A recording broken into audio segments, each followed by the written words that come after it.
In an explosive episode of Hannity on Monday night right here in the channel, a town hall discussion turned into a debate over what it's like to be a black conservative in America. Take a listen. I represent something that they just can't quite get their heads around.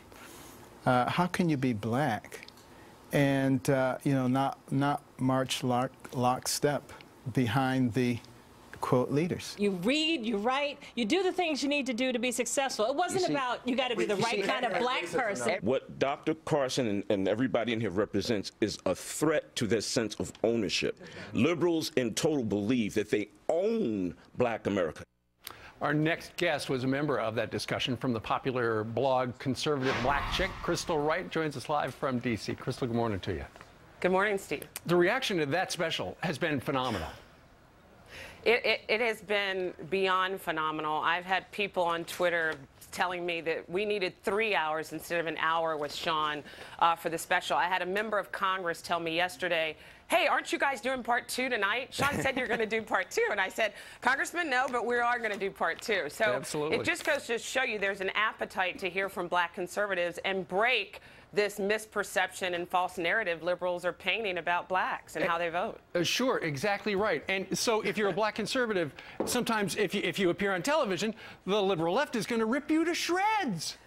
Well, Steve, we see this every day. Look at poor Dr. Carson. Yeah. MSNBC host Touré Neblett actually did this rant attacking Dr. Carson, calling him the flavor of the month black for Republicans. He also said Dr. Carson had intellectual brain tumors. The man is a brain surgeon.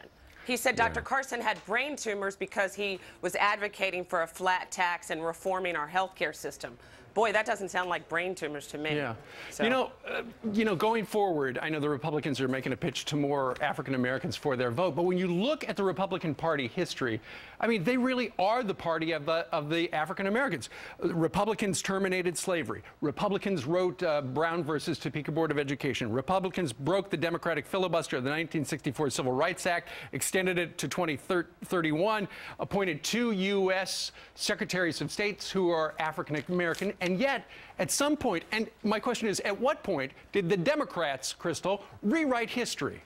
Well, they rewrote history starting in 1964 when Goldwater lost the presidential race to Johnson. That's when it happened because, as everybody knows, Goldwater voted against the Civil Rights Act based on his belief that states should be forced to desegregate schools and everything else. Sure. Well, you know that Republicans were responsible for voting for the Civil Rights Act, as you mentioned, and getting it passed. So I think that's when Democrats said, hey, let's rewrite history. Did you know the Democrat National Committee has on its website that they're the party who has fought for civil rights for the last 200 years? Eye-popping. What about Lincoln? What about Jefferson? Sure. I mean, they just, they've thrown history out of the window. And we have to, you know what I keep saying, and I said it on the show, we have to take back that history like what Senator Rand Paul is doing today at Howard University. He's taking the message of conservatism and our history to those students. It's a powerful message. Crystal Wright joining us today from D.C. Thank you very much. Have a great day. Thanks. You too.